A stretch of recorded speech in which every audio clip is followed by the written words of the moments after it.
2022년 새 아침이 밝아왔습니다. 오늘 새해 첫 주일 아침 정성된 마음으로 주님 앞에 나아가도록 하겠습니다. 오늘 하나님께 말씀으로 나아가되 우리가 묵상할 말씀은 요한복음 1장 9절에서 18절 말씀입니다. 오늘 같이 묵상할 말씀은 요한복음 1장 9절에서 18절 말씀입니다. 제가 봉독하겠습니다.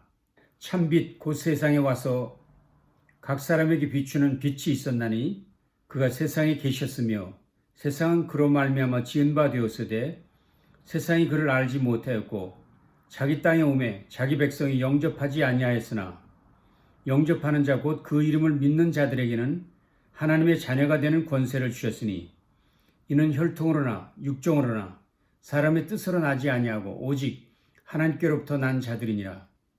말씀이 육신이 되어 우리 가운데 거하심에 우리가 그의 영광을 보니 아버지의 독생자의 영광이요 은혜와 진리가 충만하더라.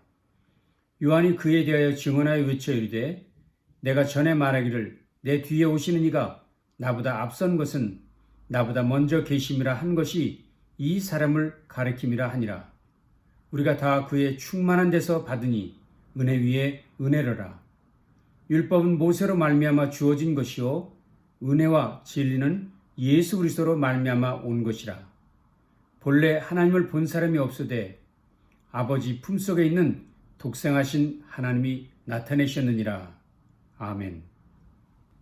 새해를 맞이해서 우리가 묵상하게 되는 성경은 요한복음입니다. 요한복음은 참으로 우리 가운데 익숙한 성경이지요. 또 친숙한 성경이기도 하고요. 보통 사람들이 예수를 처음 믿고 어떤 성경을 읽으면 좋을까, 어디서부터 성경을 읽으면 좋을까 요청을 받을 때 권하는 성경이 요한복음입니다. 창세기나 마태복음부터 읽으라고 얘기하지 않고 요한복음부터 읽으라고 말하죠. 물론 저는 그 일에 절대적으로 동의하진 않지만 그 이유는 있습니다. 초신자들에게 요한복음을 읽히는 이유는 바로 이 요한복음이 가지고 있는 독특함 때문에 그렇습니다. 요한복음이야말로 예수님을 가장 정확하게, 가장 구체적으로 소개하는 복음서이기 때문입니다. 요한복음은 그리스도를 하나님의 아들로 우리 가운데 소개하고 있죠. 사실은 이 요한복음은 그런 면에서 매우 중요한 책이기도 하고 또 신비스러운 책이라고 할 수도 있습니다. 성경학자로 널리 알려진 윌리엄 핸드릭슨이라는 분이 계십니다. 그분은 미국 칼빈 신학교의 신약학 교수인데 그의 요한복음 서론에 보면 이렇게 이야기를 시작하고 있습니다. 요한복음은 책들 중에 가장 경이로운 책이다. 그래서 모든 독자들은 그가 선 곳에서 발에 신을 벗고 거룩한 마음으로 이 성경을 읽어야 한다. 그가 쓴 글은 아예 이렇게 되어 있습니다. 너희 선 곳은 거룩한 곳이니 내 발에 신을 벗으라. 바야흐로 요한복음을 연구하기 위해 발을 내디디려 하는 모든 사람의 자세는 이런 자세가 되는 것이 좋다. 그만큼 경이로운 책이고 그만큼 마음을 다해서 읽어야 할 책이라는 것을 의미하는 말씀이겠죠. 왜 그가 그렇게 말하겠습니까? 이 요한복음에서는 예수님을 만물의 주인으로 생명의 떡이요 생수요 자기 양을 위해 목숨을 주려는 선한 목자요 마지막 날에 죽은 자를 살리신 자요 바로 메시아 하나님께로 가는 길이요 생명과 경배의 대상이요 그리고 그는 하나님이신 분이시기 때문에 그렇다고 하는 것입니다. 참으로 놀라운 일이지요. 참으로 신비한 일이기도 하고 경이로운 일이기도 합니다. 핸드릭슨 교수는 그런 이야기까지 합니다. 요한복음을 읽으면서 가장 놀라운 사실은 요한복음의 저자인 요한 스스로가 이 사실을 깨닫고 믿었다는 사실 때문이라고 그는 말하고 있습니다.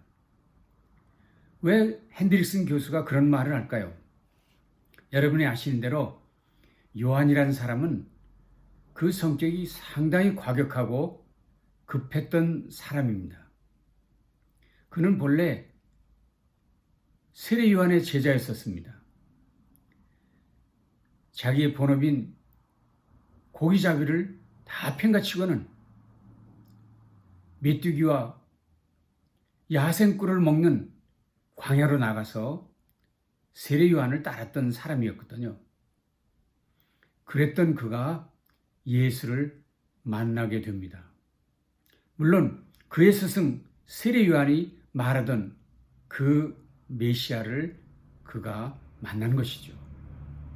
그래서 그가 그날로 예수를 따르게 되고 결국 예수님의 제자 중 뛰어난 제자, 예수님이 사랑하는 제자가 됩니다. 뿐만입니까? 신약성경 27권 중에서 무려 5권의 저자가 됩니다. 이 5권이라고 하는 것은 요한복음, 요한 1서, 2서, 3서, 그리고 요한계시록을 말하는 것이죠. 이 5권은 전체 분량으로 말하면 50장에 해당하는데 이 50장은 다시 약 1400절 정도가 됩니다.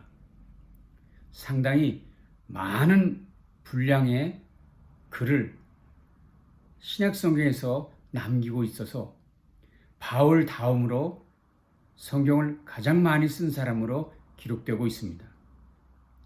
특별히 그가 쓴 5권의 책 중에서 요한복음은 기독교의 핵심인 복음을 잘 설명하고 있는 책입니다. 예수 그리스도가 복음의 심장이고 핵심임을 보여주는 책이 요한복음입니다. 그래서 요한복음을 통해 오직 그분에게만 초점을 맞추라고, 그분만 바라보라고, 그분만 의지해야 영생을 얻을 수 있다고 말하고 있는 것이 이 요한복음의 내용입니다. 특별히 어제 새해 첫날부터 오늘 읽으신 말씀, 요한복음 1장 18절까지 말씀은 요한복음 전체의 서론에 해당하는 부분입니다. 그래서 이 부분은 잘 기억해 두시는 것이, 몇 번이고 묵상해 두시는 것이 꼭 필요합니다. 무슨 말씀인가 하면 요한복음 전체 내용 중에서 어제 읽으신 말씀부터 시작해서 오늘 읽은 요한복음 1장 1절부터 18절 말씀까지의 내용이 요한복음 전체의 서론이 되기 때문에 이 서론을 잘 이해하시는 것이 매우 중요하다 하는 것입니다. 그런데 오늘 1절부터 18절 말씀을 자세히 살펴보면 그 안에 어떤 패턴, 시스템이 있다는 것을 발견하실 수 있습니다. 성경을 한번 꺼내놓고 보시면 좋겠는데 우선 1절부터 5절 말씀을 보시면 그 예수님을 소개하는 말씀입니다. 물론 사도 요한의 소개죠. 그래서 그 1절부터 5절 말씀에 보시면 예수님은 말씀이시고 예수님은 영원전부터 계셨고 예수님은 하나님의 자신이시고 예수님은 참 빛이시며 의지할 대상임을 5절까지 얘기합니다. 그런데 그가 세상에 오셨지만 세상은 그를 받아들이지 않았다고 얘기합니다. 그래서 6절에서 8절에서는 세례 요한이 등장합니다. 이 세례 요한은 이런 예수님을 이 불신의 세상 가운데 증거하기에 위에 왔다고 얘기하고 있습니다. 세례 요한은 자신은 빛이 아니라고 이야기를 하면서 빛이신 예수님을 소개하고 있죠. 그리고 다시 9절에서 14절에는 예수님에 대한 소개를 합니다. 예수님은 참 빛이시다. 그는 세상을 지으신 자다. 그래서 그를 영접하는 자는 하나님의 자녀가 된다고 얘기합니다. 그리고 그 얘기가 끝나자마자 또 세례 요한이 또 등장합니다. 그러면서 세례 요한은 예수님을 증거하는 자다 라는 말을 합니다. 그리고 나서 또 다시 16절에서 18절에 예수님의 이야기가 또 등장합니다. 그분은 은혜와 진리의 근원이시다. 그분은 우리에게 하나님을 보여주시는 분이시라는 것을 얘기하고 있습니다.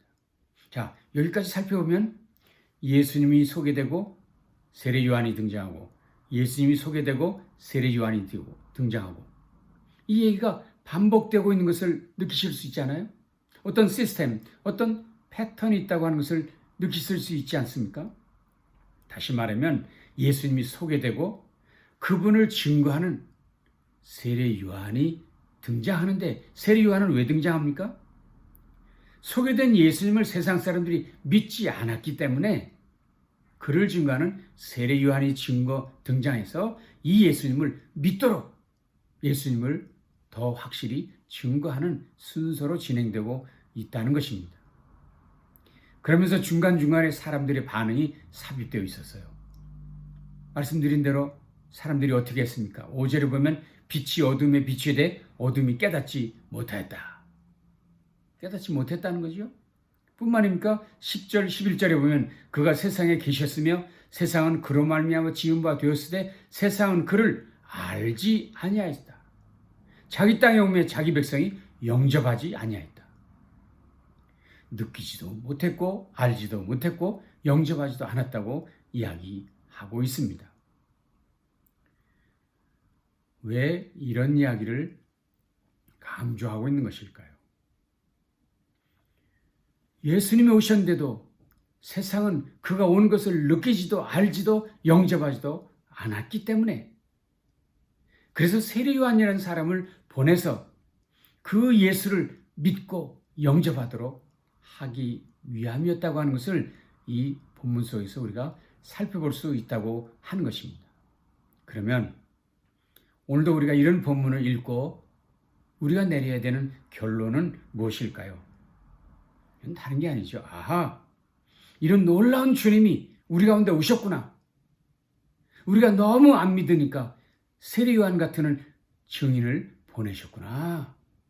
그러니 오늘 우리라도 이제라도 그분을 믿어야 되겠다 하는 결론을 내려야 하는 것이 오늘 요한복음 1장을 읽으시면서 우리 각자가 가져야 될 마음의 결단이 되어야 한다는 것입니다. 오늘 본문을 보시면 우리가 꼭 그렇게 해야만 하는, 그분을 영접하고 그분을 믿어야만 하는 이유를 설명해 주고 있습니다. 그분을 믿을 때 주시는 축복, 은혜가 놀랍기 때문이라고 이야기하고 있습니다. 오늘 본문은 그것을 매우 구체적으로 설명하고 있습니다. 3절을 보십시오. 그분은 창조주시죠.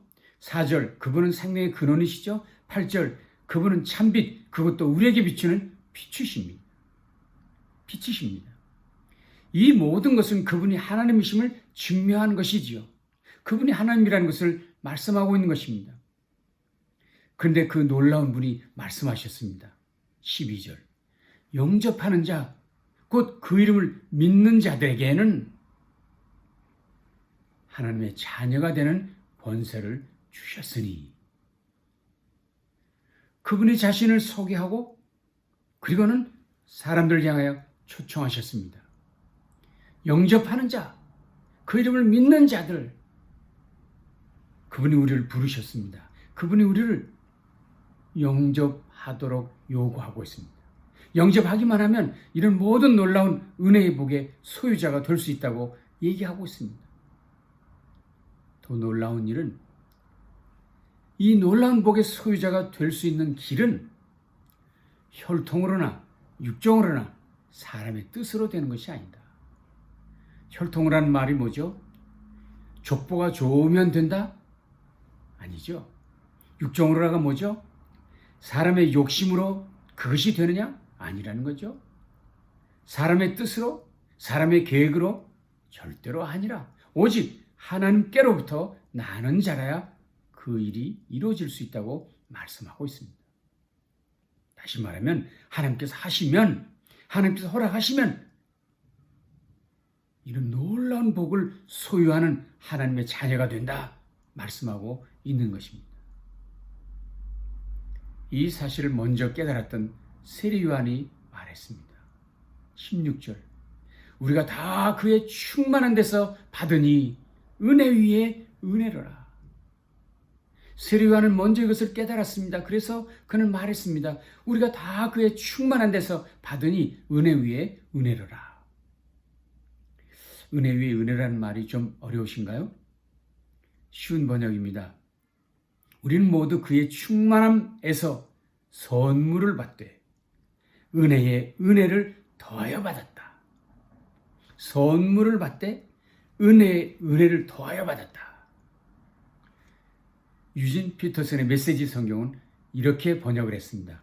우리는 그분의 충만한 은혜, 끊임없이 베푸시는 선물에 의지해서 살아갑니다.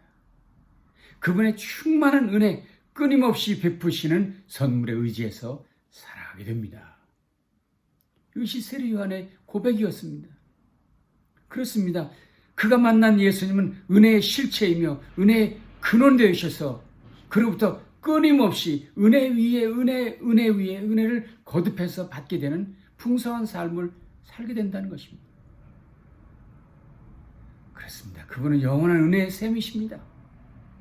그래서 이미 14절에 말씀하셨습니다. 말씀이 육신이 되어 우리 가운데 거하심에 우리가 그의 영광을 보니 아버지 독생자의 영광이요 은혜와 진리가 충만하더라, 충만하더라 말했습니다. 17절은 더 분명히 말했습니다. 율법은 모세로 말미암아 주어진 것이요 은혜와 진리는 예수 그리스도로 말미암아 온 것이라. 모세는 율법을 주었지만 예수님은 은혜와 진리를 우리 가운데 넘치도록 부어주시는 분이라고 말씀하고 있습니다. 그런 영원하신 그 은혜의 주인 되시는 예수님. 하나님의 은혜로다. 하나님의 은혜 위에 은혜로다. 오늘 우리가 받게 될 은혜가 바로 그것임을 고백하면서 나아가야 될 줄로 믿습니다. 더욱이 그는 하나님을 나타내신 독생하신 예수가 아니십니까? 우리 주 하나님이신 예수 그리스도의 은혜는 영원한 은혜입니다. 넘쳐 흐르는 충만함으로 인하여 주를 믿는 성도에게 끊임없이 흐르는 은혜인 것입니다. 이것이 은혜의 능력입니다. 이것이 우리에게 선물로 주시는 하나님의 은혜입니다. 약속입니다. 선물은 어떻게 해야 합니까? 예, 감사합니다 하고 받으시면 되는 것입니다. 왜냐하면 선물이기 때문에. 그분이 선물로 우리 가운데 오셨습니다. 그분이 우리 가운데 은혜로 오셨습니다. 그렇다면 우리가 어찌해야 될까요? 기쁜 마음으로 그를 영접하고 어서 오시옵소서, 내 마음 가운데 오시옵소서, 나를 다스리시옵소서, 나를 주관하시옵소서 고백해야 되지 않을까요? 여러분, 이것이 주님의 소원인 것을 아십니까? 이 한 가지 소원 때문에 이 일을 이루기 위해 그분이 이 땅에 오셨다는 것을 믿으십니까? 이 소원을 이루시기 위해서 그가 십자가에 죽으시면서까지 우리 가운데 그의 약속을 허락해 주신 것이 아닙니까? 어떤 회의주의자가 헨리 크롬벨이라고 하는 미국의 유명한 목사님이시고 주일학교 운동의 선구자였던 이 헨리 크롬벨 목사님을 찾아왔습니다. 상담 중에 크롬벨 목사님이 얘기했습니다. 그럼 형제님, 나와 함께 요한복음을 공부해 봅시다. 드디어 이 회의론자가 목사님과 함께 요한복음 공부를 잘 하게 됩니다. 그리고 어느 날 그가 이런 고백을 했습니다. 목사님, 이 책이 말하고 있는 그분은 실제로 세상의 구주이시든지 아니면 세상의 구주가 되셔야만 합니다. 이런 분이야말로 참 구주인 것을 내가 깨달았습니다. 하고 고백하더라는 것입니다. 그렇습니다. 그분은 세상의 구세주, 우리의 구원자이십니다. 그분이 우리 가운데 오셨습니다. 이제 그분을 저와 여러분의 인생의 주인으로 모시고 그분만 바라보며 의지하며 살아가는 우리 2022년 한 해가 되실 수 있기를 간절히 바랍니다. 그분의 마음과 뜻이 담겨있는 이 요한복음, 하나님의 말씀을 더 깊이 읽으시면서 그 한량없는 은혜, 부어주시는 은혜를 맛보시는 은혜 충만한 하늘복이 넘치는 2022년 한 해가 되실 수 있기를 주님의 이름으로 축원합니다. 기도하시겠습니다. 하나님, 우리에게 2022년 한 해를 새롭게 출발할 수 있도록 함께 하신 것 감사합니다. 이 새해 첫 아침에 우리로 하여금 이 놀라운 하늘의 복, 이 놀라운 충만한 은혜의 복, 예수 그리스도를 알게 하시고 우리 가운데 오게 해주신 것 너무 감사합니다. 오늘 성령의 능력으로 성령의 도우심으로 깨닫게 하시고 믿고 고백하게 하시니 더욱 감사합니다. 이 주님과 함께 2022년 한 해도 승리하게 하시고 우리의 삶 가운데, 우리의 삶의 터전 가운데 놀라운 주의 축복이 넘치는 한 해가 되도록 역사해 주시옵소서. 예수님 귀하신 이름, 존귀하신 이름으로 간절히 축복하며 기도합니다. 아멘. 감사합니다. 한 주간 또 승리하시기를 바랍니다.